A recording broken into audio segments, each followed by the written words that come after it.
What's up, everybody? This will be another YouTube copyright hit, as usual.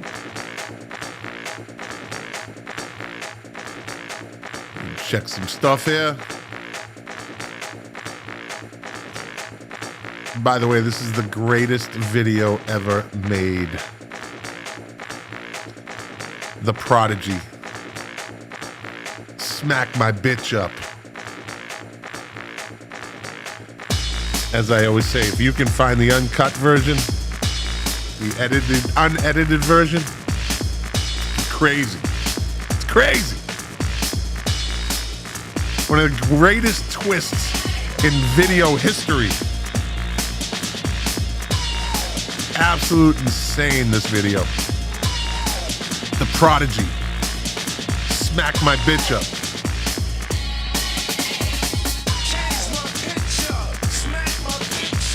Yeah, there you go.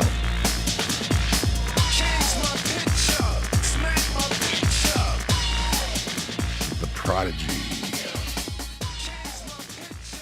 Yeah, so what's going on, everybody? Welcome to the podcast. You know the name, I'm not going to say it, streaming live over and everything. Blah, blah, blah, blah, blah. Episode 202.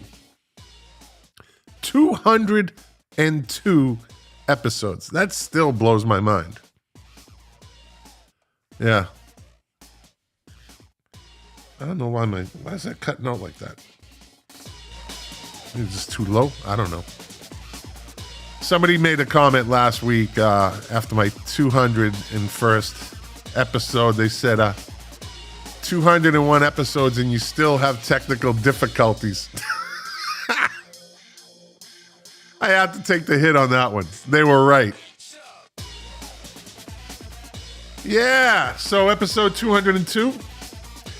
Do some music news. I think you know the routine by now.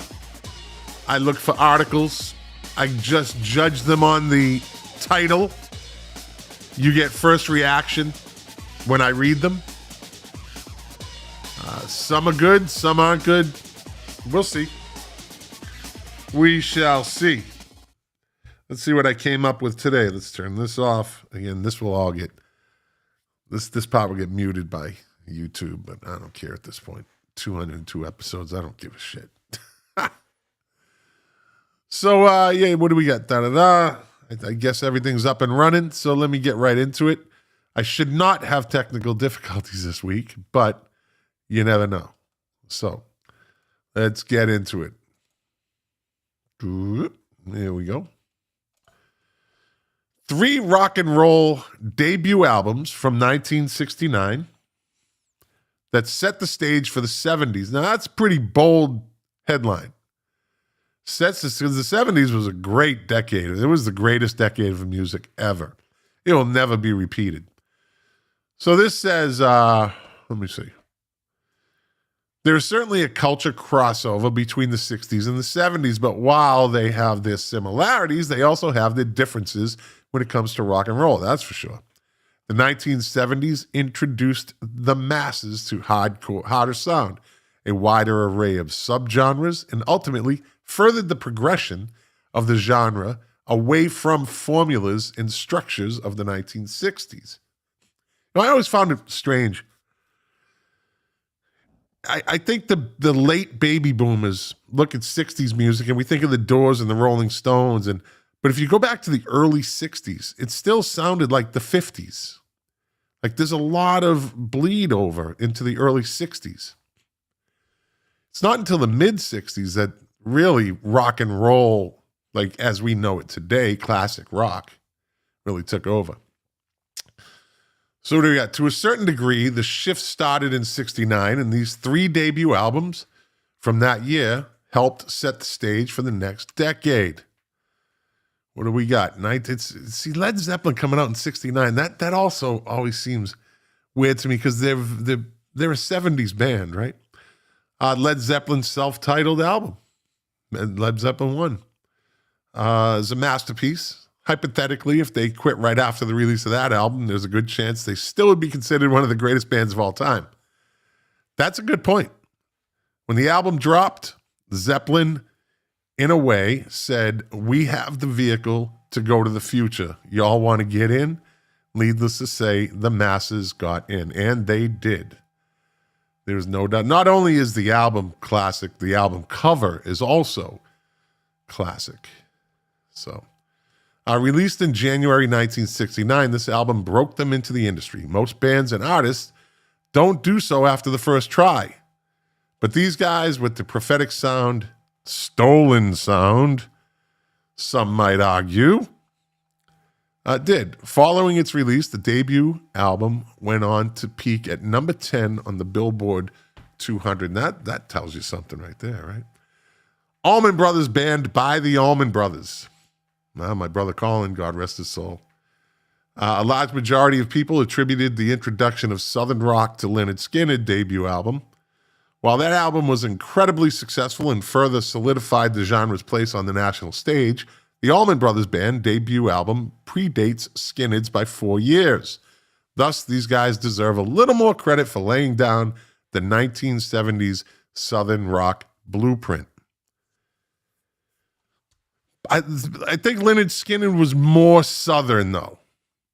I think they represented more of a Southern sound, and plus they had the rebel flag, and they really owned it. The Allman Brothers were just a cool fucking band, right? They had the sound, of course, but I think they were more finely tuned than Lynyrd Skynyrd, who were amazing musicians for a bunch of guys that got together that never really played instruments before. But I think, the Allman Brothers should get more credit for breaking in. Allman Brothers Band's debut album had a very modest chart showing, as it only peaked at number 188 on the Billboard 200. However, the contents of the album were earth-shattering and inspired bands such as Skynyrd, Fish, the Black Crowes, and many more. Some of the notable tracks on the album include Whipping Post and Dreams. Yes. Now, this is something interesting. Elton John's Empty Sky, that is a very untalked about album. When you mention Elton John albums, this is never mentioned. This album is never mentioned. His debut album is never mentioned. Elton John partially owned the pop rock genre in the 70s. He did, before he was the world's favorite piano player. He released his debut album, Empty Sky, in 1969. It wasn't released in the United States until 75, and nobody really talks about it. But in the United Kingdom, it was. However, it didn't garner any notable success on the charts. Even though John's debut album didn't perform incredibly well, its mere presence foreshadowed what was to come in his career and the careers of people like him. Without this album, a lane for the likes of Billy Joel, Queen, Fleetwood Mac might not have existed. I can't comment on that because I've never listened to this album. I don't even own this album. Really, so I have no comment on that. But, it's Elton John, and he did partially own the 70s. Let's get back to here. What do we got next? Let me pull this up. Let's stick to the 70s. Let me see. Get rid of that. This should run smoother than last week. Not yet. Let's get out of this. Let's delete this. Let's see if this works. It's been so far so good. Here we go. Bang. Disco. Look at that. I don't know what was going on last week, though. I can't tell you what was going on last week. But it was, and I didn't like it. 8 radio hits from the 70s that played at every graduation and still make boomers emotional. Okay. See, I saw that headline, and at every graduation. Maybe older boomers. Maybe. I don't know. I haven't seen the songs. Graduation music has a way of following people long after the caps are tossed and the chairs are folded away. For many boomers, a handful of 1970s radio hits still unlock vivid memories of hope, uncertainty, and the first real step into adulthood with just a few opening notes. Okay. Graduation was a long time ago. For me, 1981. But it's been a great journey. A lot of ups and downs, but a great journey. Now let's see how these songs come up. Look at this. They got the old guy listening to the radio. Really? Is that us? Like, for the viewers at home watching, is that really us? Like, this guy's, it looks like he's reading a road map. He's got a baby boom box, and he's got some headphones that don't really look like they're on his ears. This might be an AI picture, probably, because there's a generation of laziness going on. But why is he reading a road map? Like, I don't get any of this. That picture. That is not representative of my section of boomers. Graduation music has a way of following people long after the caps are tossed and the chairs are folded away, blah, blah, blah. Graduation music has a strange kind of power that sneaks up on people a decade later. One chorus, one piano intro, and suddenly someone who has not thought about their high school gym for 40 years is right back there, emotionally undone. Remember how big a high school gym was when you were in high school? Then you go back and you look at it, you're like, this thing is small. At least ours was. The 1970s produced a set of songs that became unofficial soundtracks for endings and beginnings. They were played over loudspeakers, scratchy vinyl systems, and later radio stations that understood exactly when to lean into nostalgia. What follows are 8 of those songs and why they still hit so hard for boomers today. Lean on Me by Bill Withers. Okay, that's a song I'm kind of sick of. It's a great song, I know. Okay. Yeah, everybody it's such a good... my buddies and I that I was stationed with in the Philippines from 87 to 89, some were there from 86 to 88 or 89, some were there till 90. We get together, and it seems they like to come down to Boca. There's a lot going on here. There's a lot to do. And them motherfuckers love to sing this shit when they all get together. It's like, I'm not getting in on this. No, I'm not. Like, they all like, lean on me. And most of these motherfuckers don't even know the words. But I get this reunion thing. Like, I love the reunion. I get, but I know this song kind of evokes that emotion in a lot of people. I'm not one of them. Not this song. It's a great song. And then, like, in 87, when I went in the Air Force, Club Nouveau did a version of it. And it was pretty good. It was different. It was faster.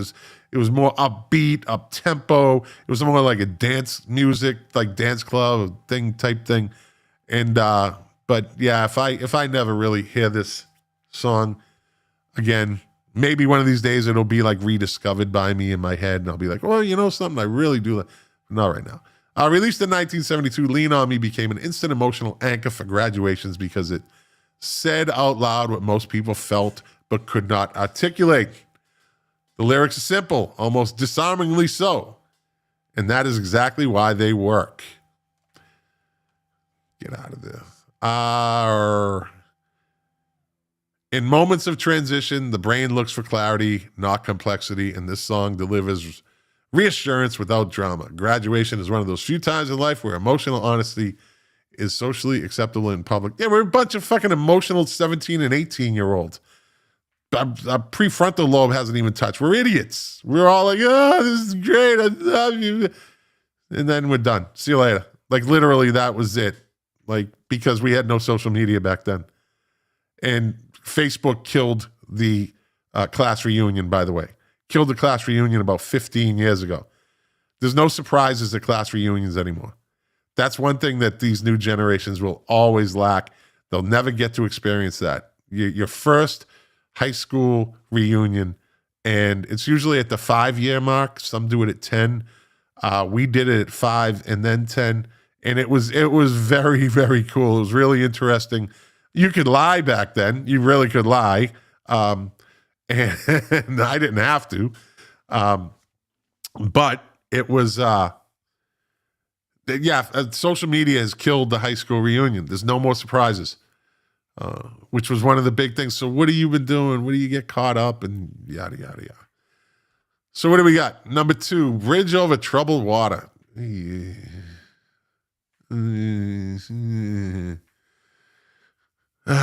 song feels less like a performance and more like a quiet promise. Shut the fuck. See, this is the shit I hate. I suppose Bread would be on this fucking list too. Bread. Fucking Bread.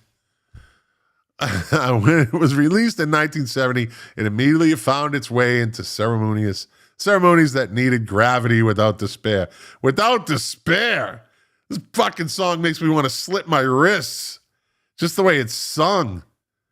Graduation marks the end of certainty and the beginning. See, this is all that shit, that kumbaya shit. Everyone puts their arms around each other and they rock. And I didn't do any of that.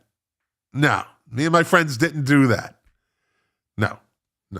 But this is just my lived experience. There's people out there that were very emotional about their high school graduations and all that. And I did know back then that we were about to leave something that was very special. I did have that awareness in high school. That high school was the greatest time of your life, and the 1 year afterwards could be also. But I did. A lot of people wanted to get out. I was like, you might want to take your time. I did have that kind of forethought. Bridge Over Troubled Water does not deny that struggle is coming. It's reassurance. It reassures listeners that support will exist when they need it most. Yeah, I'll just put this song on and I'll get that job. I'll get my job back that I just got fired from. Or I'll get that job on my 17th interview. I'll get it. I'm just going to go listen to Bridge Over Troubled Water and think of my high school graduation. Yeah, it slows people down, inviting reflection at a time when everything else feels rushed. Boomers graduating during a period of culture and political upheaval heard the song as a form of emotional stability. That's early boomers. That's not late boomers. We didn't even listen to this fucking song. This is a whole different boomer. Like, I am the last of the boomers. Literally, December of 1963, like 2 weeks prior, then the next year was moved into Gen Xers. So this isn't my boomers. Decades later, it still carries the weight of everyone who helped them stay afloat when adulthood got complicated. Number 3, You've Got a Friend by Carole King. You've Got a Friend, released in 1971, became a graduation favorite because it normalized emotional reliance without weakness. Again, we weren't listening to this shit.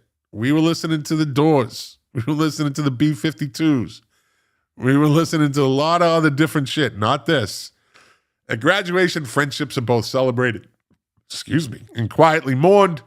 The song acknowledged that separation does not ease connection, which is a powerful message at any age.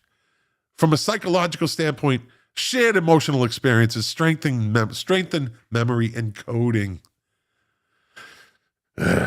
Hearing this song at a moment of collective vulnerability, I hate reading this shit, created a lasting association that resurfaces instantly years later. For boomers, this track is not just about friendship. It's about remembering the people who knew them before life shaped them into who they became. A lot of you motherfuckers became assholes, by the way. Yeah, a lot of you motherfuckers out there. I got a problem with you. A lot of you people like, then there's the motherfuckers. I'm just going to say it. They probably won't hear this. I love this shit. Since we're on this topic, I love this shit. Fucking 20 years later, you're on Facebook and somebody friends you. They friend request you. And you look at it, you're like, this motherfucker? Now, I know if you're out there and you're listening and you're on Facebook, you all have had that one, this motherfucker? Like, this motherfucker doesn't remember that I don't like this motherfucker? Like, this motherfucker doesn't remember that they were a total fucking dick in high school? Like, this motherfucker, and then they, like, where were we ever friends? Like, where were we ever friends in high school? Like, we went to the same parties together. I never liked you, and that could go for girls. Like, this is not just other guys. There's a lot of girls that suck, too. And all of a sudden, they're all friends on Facebook. Like, really? Now, it could be up to me to be like, okay, be the bigger person, right? And most of the time I am. But I don't forget. Like, I don't forget you sucked in high school. Like, you sucked. You thought you were the queen shit, or you thought you were king shit, or whatever. You know? I don't forget. But, 20, 30 years later, yeah, I still hold a grudge. Okay, fuck it, I don't care. But I'll be friends with them on Facebook. Like, I'm not having a reunion with them. We all had this motherfucker moment. Don't forget that. Let It Be by the Beatles. Again, this is a whole different boomer generation. Let It Be. Oh, I do like Let It Be. I like Let It Be. I do. Few songs capture acceptance as cleanly as Let It Be, released in 1970. It became a graduation staple because it often so you're telling me that there was a fucking playlist back then? All of these songs they're talking about, like, this was a staple. Everybody loved this. It was a blah, blah, blah, blah, blah. Like, no, I don't, who's playing this shit? If I walked into a fucking graduation party, all right, I'm telling you this. If I walked into a graduation party and motherfuckers, this is the playlist, fucking 2 middle fingers, and I'm out. See you later. Taking my fucking, my 12-pack somewhere else. I'll go fucking drink up the beach by myself with my Sony Walkman in a fucking mixtape before they were called mixtapes. Remember that? Fucking Gen Xers. All of a sudden they think, and then millennials think they invented like the mixtape. Get the fuck out of here.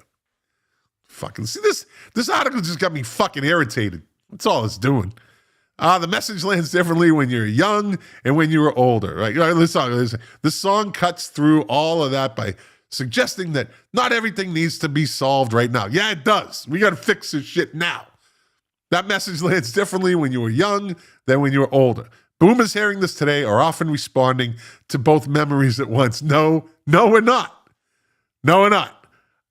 When I hear this song, I think of the album cover. I think of my brother rolling weed, or just cleaning his weed on this. I don't, there's other thoughts that come to mind when I hear this song. Yeah. Let it seed, let it seed, let it seed, let it seed. Kids today don't have to clean their weed. That's the thing.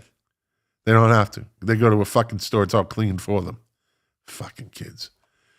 It also reminds them that learning to release control is an ongoing practice. Not a one-time lesson. Fuck. Oh, here we go. Imagine. No, not going to do it. Not reading this. Nope. Most fucking overrated song in the history of music. What is it with all the Beatles songs? Imagine. I don't know. No. I'm not even going to fucking read it. I never heard Imagine played at any fucking party I ever went to. That is the truth.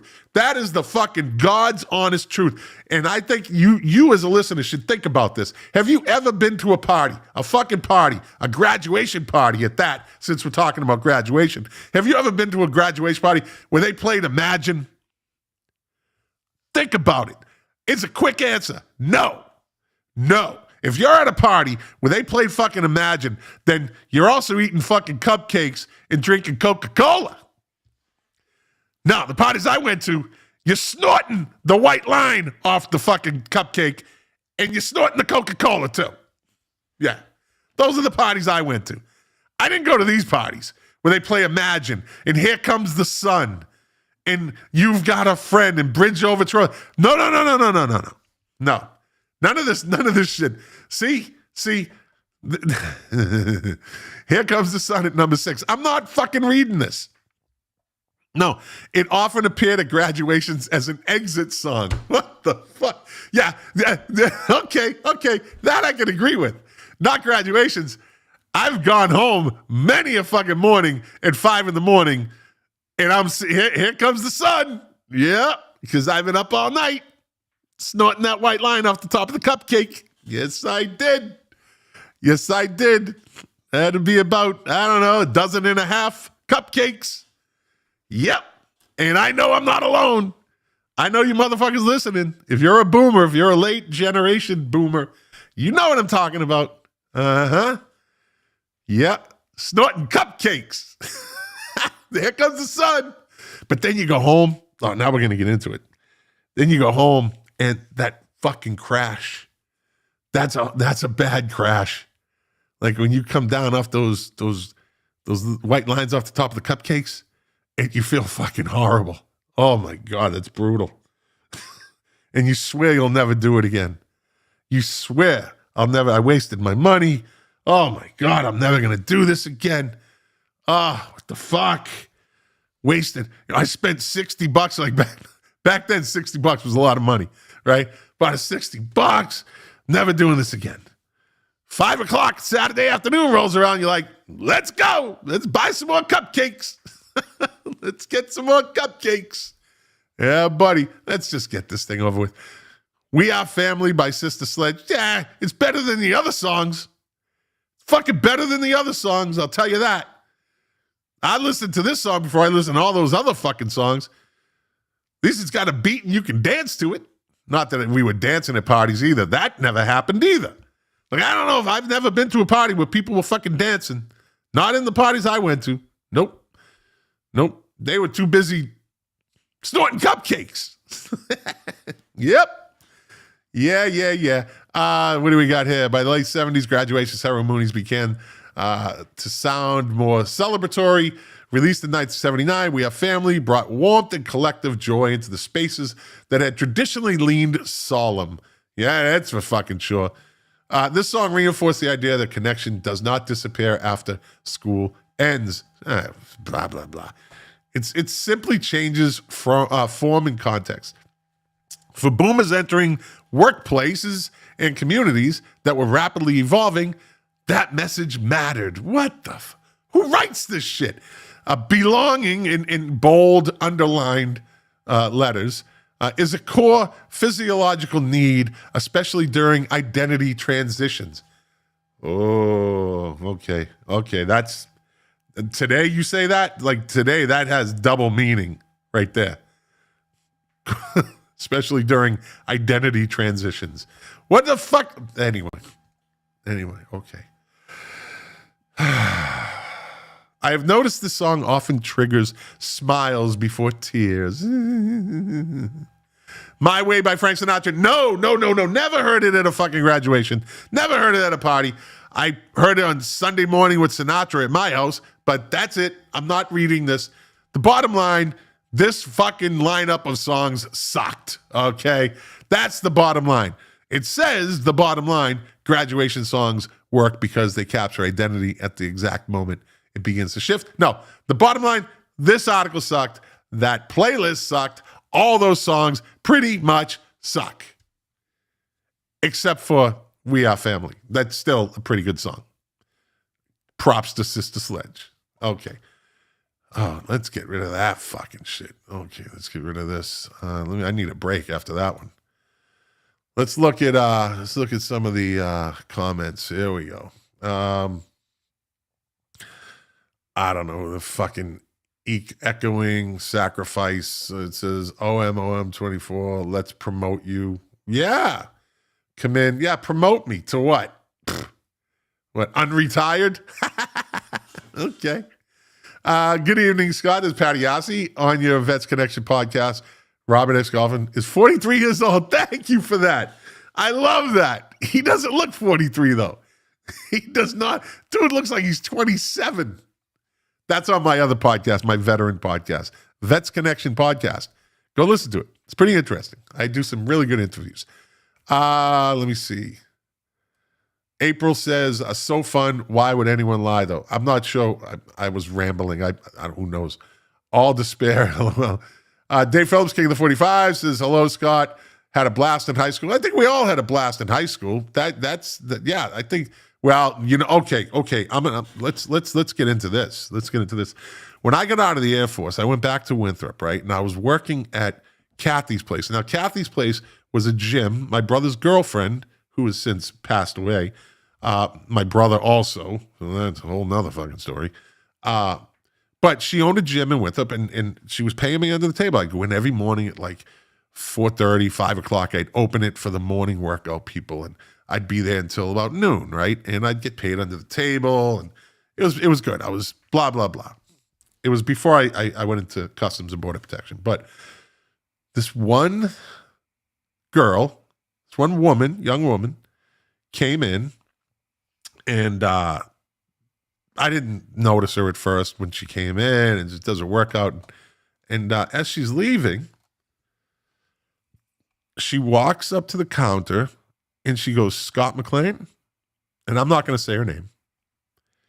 I went, "Oh, shit. Hey, how are you? How are you? Good, good, good. How are you? What have you been doing?" You know, the usual things. I hadn't seen her probably since 1981. And this is now, I got out of the Air Force in 97, right?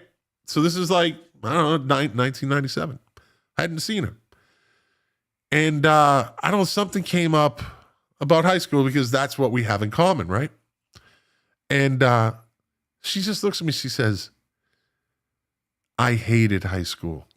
High school was the worst time of my life," she said to me, in a deadpan serious.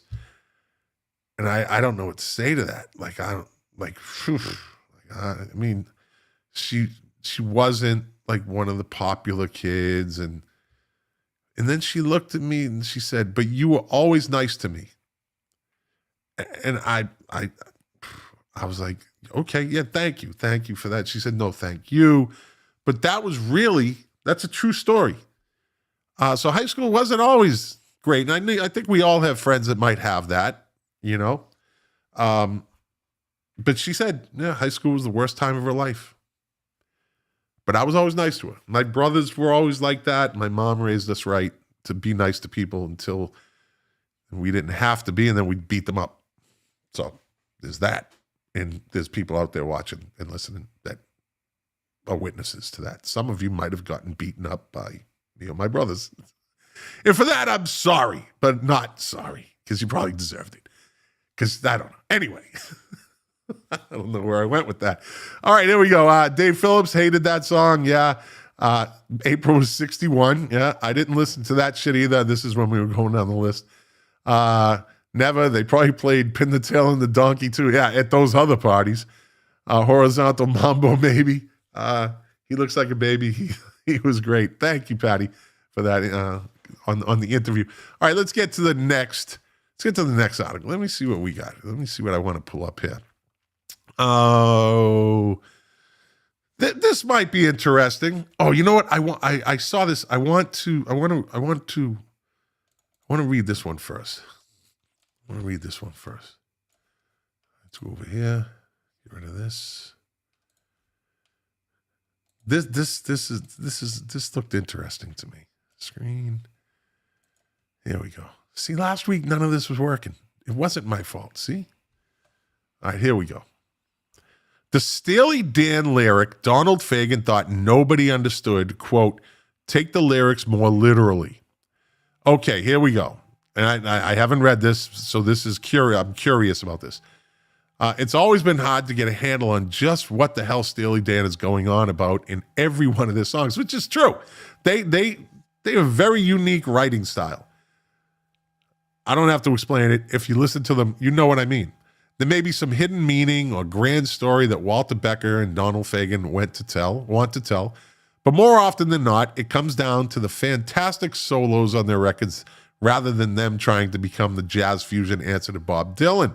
They still took their craft seriously, and Donald Fagen was convinced that everyone was listening to "Ricky, Don't Lose That Number" wrong. Interesting. Then again, there shouldn't be any wrong or right way to listen to music. Some people might have different interpretations of how they see your music, and by the time you unleash your songs to the public, it's out of your hands as to what it's about. Steely Dan were never ones to be the cagey sort when they were writing lyrics. It's easy to see a picture every time Fagen opens his mouth, which makes for a great songwriter when you can put yourself in those situations or scenarios that the song is probably talking about. And usually the characters in these pictures were not exactly upstanding members of society. Kid Charlemagne comes to, right down there at the bottom. That comes to mind. The first song they released, "Do It Again," was the story of a man going back to his gambling ways despite it being bad for him, And that may have blossomed into Kid Charlemagne, who's the kind of drug lord no one wants to get involved with, right? None of this could be considered uplifting stuff here. So when they decided to actually write something about real relationships, it threw everyone in the loop. Compared to everything else in the Dan's song catalog, Ricky Don't Lose That Numbers might be might be the most simplistic story they had ever written, just talking about Ricky trying everything he could to hold on to a relationship with this girl. That's not exactly how the rest of the world took it. Steely Dan are the guys that write about dark topics, after all. So that, quote, number must mean something else. So for the first few months of the song received airplay, certain fans thought this was an allusion to drugs, with the number being slang for marijuana. Get this out of here. Oh, I'm getting all this fucking spam popping up. See, this is a problem. Okay. Fagan wasn't looking to go along with his fans, though, telling Classic Rock Stories, quote, the fact that this is that, the fact is that we were referring to a phone number. So I think people should take the lyrics more literally, and it'll be on the safe side. It's a very simple love song to a young lady. If people decided to take it at face value, there was already a sinister bent to it without the drugs. A sinister bent to it. Throughout the rest of the song, it becomes a little clearer that the guy is already from the wrong side of tracks. He spends his time living it up at a resort, and when he sees younger women in his sights, he's already looking to get her number, possibly in the hopes of being the kind of disaffected lover that far too many people fall in with. So I never took it as that. I always took it as a phone number. I don't know. You older boomers, if you took it another way, let me know. I never looked at it. I know what a number was, but I listened to the song a million times, and to this day, it's a phone number. Because we've all had those moments. Don't lose that number. Like back in the day, we didn't have cell phones, right? You had to write that shit down. And if you met a hot guy or a hot girl, you want that number. Don't fucking lose it. Put it in your pocket. And how many times did you lose that number? That's a question. Did you ever lose a number and you're like, fuck? I did once. I did once. I remember. It's like, fuck. Anyway. There might be a sexual undercurrent to the song, but this is not meant to be the good kind of sexy.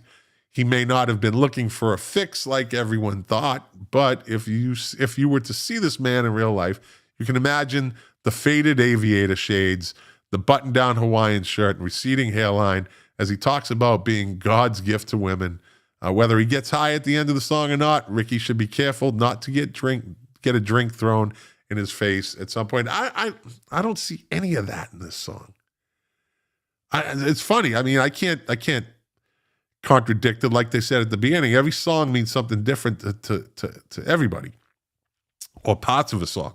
I never got this impression. Part of the problem is that Steely Dan trained their audience to suspect a trapdoor under every chorus, even when the melody is smooth enough to pass for daytime radio. The narrators are rarely reliable on the details, are always a little too specific to be innocent. So when Fagan insists it is a phone number, he's not really ending the debate so much as moving into a different question, namely, why this guy sounds like he's treating romance like a transaction. I'm not seeing this. This is the Steely Dan trick at its sharpest. They can write something that looks like a straightforward plea and still make it feel faintly predatory. I'm going to listen to this later on, and I don't know. Maybe I'll look at it differently. I don't think so. I've heard the song enough. I think we've all heard the song enough that everybody has their own interpretation on it. If you're watching, type in the comments what if you've ever interpreted this song in any other way. Like a smile that never reaches the eyes, Ricky Don't Lose That Number does not need drug slang to be unsettling, because the unease is already baked into the posture of the song. The way it leans in too close and keeps talking even after the answer should probably be no. I don't see any of that. Yeah, I don't see any of that. Let's see. Does anybody in the comments say anything? Let me see.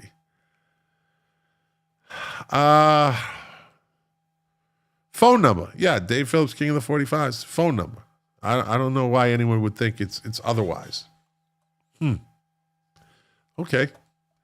That was a good article. I like that. Okay, let's get into, how about this? This is kind of a crossover. I like crossovers sometimes. Into movies. So let's bring in this. Let's bring this up over here. Pop this over here. Come on. Here we go. Let's get rid of that. All right. See, I did it. I got. Let's bring it up again. Here we go. All right. Rock movies. The 11 greatest music films of all time ranked. First of all, why do I keep getting all these? I just noticed in the YouTube to request screening and connect the section. All right. I'll check all this later. Phone's blowing up. Rock movies, the 11 greatest music films of all time, ranked. Rock and cinema collided in unforgettable ways, from Beatlemania to Pink Floyd and Pompeii, which was really good. If you've never watched that, I remember watching that on the Star Channel. That was like the first cable TV movie channel, Star Channel, right? Then after like at 11 o'clock at night, they would show those movies. And I think they scrambled it or something like that. I don't know. These 11 films defined how rock looks and feels. After all, both thrive on spectacle, drama, and the ability to capture lightning in a bottle. When rock bands stepped onto the big screen, whether in the raw immediacy of a live concert, the fly-on-the-wall intimacy of a tour diary, or the kaleidoscopic excess of a rock opera, they gave audiences something bigger than music alone. Myth. From the Beatles' witty sprint through Beatlemania and A Hard Day's Night to Talking Heads' hypnotic art rock performance and Stop Making Sense, these films have become cultural landmarks as much as musical ones. Some, like The Last Waltz, provide a bittersweet farewell. Others, like Pink Floyd live at Pompeii, create strange, timeless environments where music and image fuse into something otherworldly. And then there are the cautionary tales. Gimme Shelter, showing the dark collapse of the 60s dream, or Led Zeppelin's Song Remains the Same, proving that rock excess could be both ridiculous and magnificent. These are the 11 greatest films to feature rock bands, movies that didn't just capture performance, but expanded how we hear, see, remember the legends of rock. Excuse me. Number 11, Song Remains the Same, right? Mid-70s smorgasbord. The Song Remains the Same may not rank with the greatest rock films, but it remains an essential, if flawed, document. It is kind of weird. Like I still never understood the gangster werewolf scene. I know you all know what I'm talking about. I don't know where that came from. That was an acid trip or something. A werewolf in a fucking pinstripe suit with a Tommy gun. I didn't get it. Combining electrifying Madison Square Garden performances with surreal fantasy sequences, it certainly was. It captures both the band's ferocious power and their indulgent excess. Despite uneven editing and self-mytholizing, it offers a fascinating snapshot of Zeppelin at their commercial zenith, larger than life and determined to cast themselves as rock gods. It is a great soundtrack, though. I'll tell you that. It's a great soundtrack. Bob Dylan, Don't Look Back. D.A. Penbaker's Don't Look Back is less a concert film than a cultural landmark following Bob Dylan's 1965 UK tour.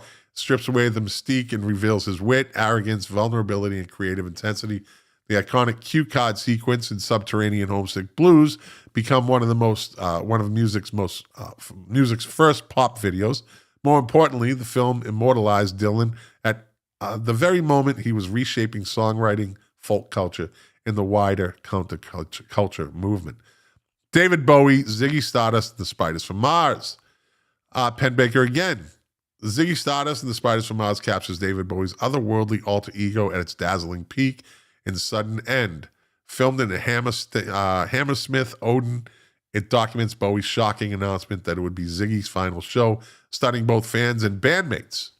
With glam spectacle, rock charisma, and the Spiders' muscular playing, it preserves the moment Bowie transcended rock theatrics, proving himself a master of reinvention and myth making in real time, which he was brilliant at that because he knew not to run it into the ground. Like, you hit your apex, that's the time to quit. That's the time to move on.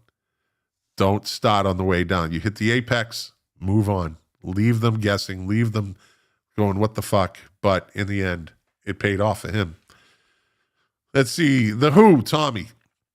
Ken Russell's 1975 adaptation of The Who's 1969 rock opera, Tommy, is one of the wildest, most excessive rock films ever made, a psychedelic, surrealist explosion of sound and vision, starring Roger Daltrey with cameos from Elton John, Tina Turner, and Jack Nicholson. It transformed Tommy into the delirious cinematic carnival. Though divisive, its audience secures its place. Its audacity secures its place in the pantheon of rock films as a gloriously unrestrained cultural artifact. What's the one scene you think about? What's the one scene you think about in Tommy? When you hear the movie Tommy, or you think about the movie Tommy, Uncle Ernie, right? I think that was his name. Keith Moon.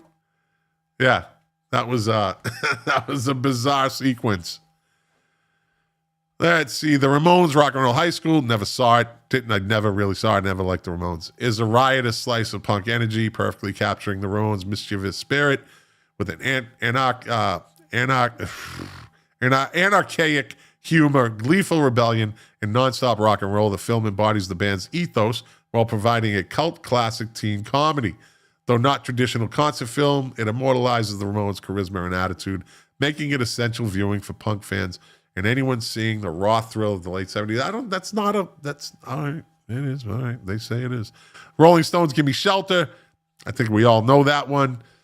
Stands as one of rock's most chilling documentaries, capturing the Rolling Stones in the year 69 U.S. tour, culminating in the tragic Altamont Free concert. The film shifts from exhilarating performance footage to harrowing chronicle of chaos, violence, and the dark side of counterculture dream.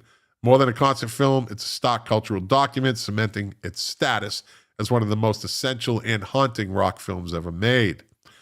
Various Monterey Pop 1968, a third entry for director D.A. Pennebaker, and perhaps his finest rock film, Monterey Pop catches the birth of the modern festival era with luminous intimacy, from Jimi Hendrix setting his guitar alight to Janis Joplin's pictured breakout performance. Yeah, that dude was a good. He could sing, that Janis Joplin. He certainly could.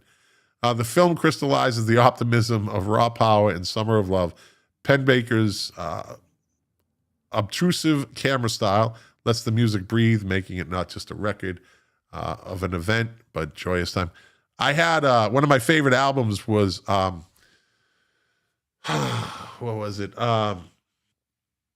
Jimi Hendrix and no, I can't think of it because I put myself on the spot. I'll remember it. Live at Monterey. It's too. I don't know who was on the other side. The band, The Last Waltz. Last Waltz stands as a towering achievement in rock cinema, capturing the band's farewell concert. Blah, blah, blah. Let's just keep going. Number 3, Pink Floyd, Live at Pompeii. Great movie, like really bizarre, real Pink Floydish. Very Pink Floydish. Came out in 1972.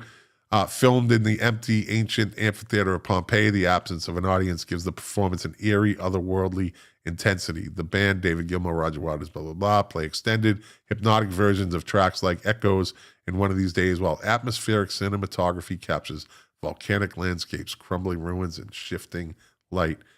And number 2, Talking Heads, Stop Making Sense. That whole thing with David Byrne. He was a brilliant performer. It still is a brilliant performer. The suit, the whole thing, it starts off regular, and then as the song goes on, as the show goes on, the suit gets bigger, right? Let me see. Byrne famously appears alone on stage with the boombox, adding band members and layers song by song, cultivating a full electrifying ensemble performance. With dynamic camera work, sharp editing, and Byrne's idiosyncratic stage performance or presence transforms a live show into cinematic experience. From Psycho Killer to Once in a Lifetime, Stop Making Sense is a template for how to make a concert film. And The Beatles' Hard Day's Night, classic, funny as hell, funny movie, good movie, and let's get out of that. Okay, that wasn't a bad list. What do we got, Tommy? When did you learn how to read? I'm a good reader, Bob Doucette. I'm a good reader. Don't judge a book, buddy. I might look big and dumb, but I'm a good reader. I is. Big Head Todd the Wit Sprocket. It's like, I don't know, 7:51. Getting ready to go. This has been a fast hour. I'm here entertaining me. A little late, motherfucker. A little late, Big Head Todd. Let's do one more thing.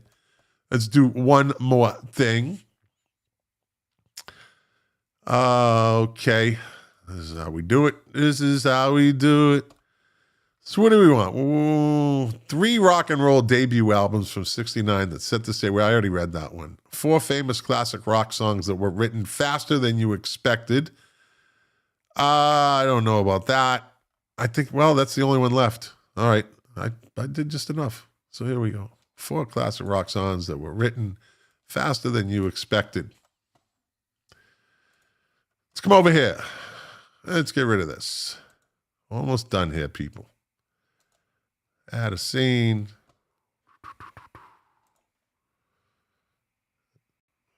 Come on. Who's that? Did that open up? See, right at the end. Okay, I'm going to get rid of that. Now, let's get rid of this. I know what I did wrong. Okay. I'm in a hurry to get this shit over with. That's what I'm doing. Screen. 4 classic rock songs. This should be fast. This will be fast. 4 famous classic rock songs that were written faster than you expected.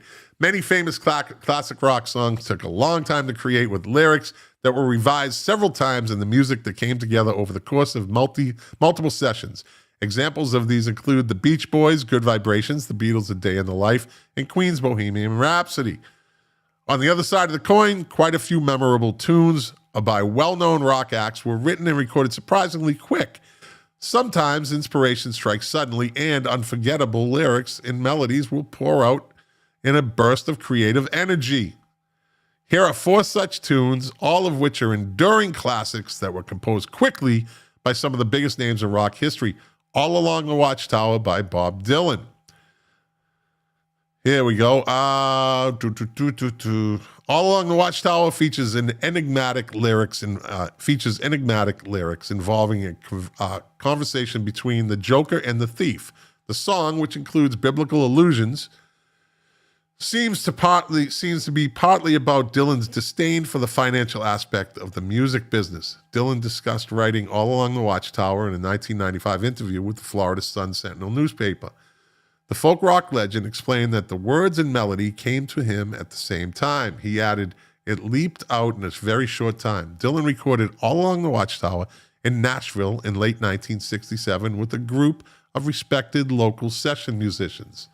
The most famous of the version, as we all know, the better version, was recorded by Jimi Hendrix Experience, recorded in 1968. It became the band's highest charting U.S. single, reaching number 20 on the Billboard. David Bowie, Life on Mars. Great song. Great song. Great song. Great song. Did I say it's a great song? Great song. Very original video, too. Love the video. In a 2008 article, David wrote for the UK's Mail on Sunday newspaper, he recalled that he wrote the lyrics and melody for Life on Mars in less than a day. It is repetitive. The song is repetitive, so I can see how it didn't really take that long to write. The song was so easy, being young and easy, Bowie said. A really beautiful day in the park, sitting on the steps of the bandstand.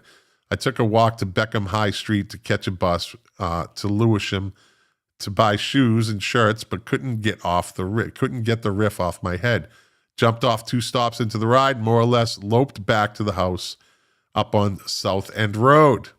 When he got to his home, David recalled, I started working it out on the piano and had the whole lyric and melody finished by late afternoon. Nice.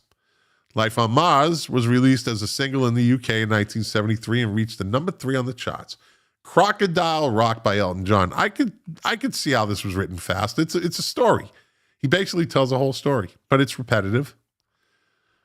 In an interview published in 1998, anthology book Classic Rock Stories, and reposted by the Far Out magazine website, Elton discussed how quickly Crocodile Rock was composed.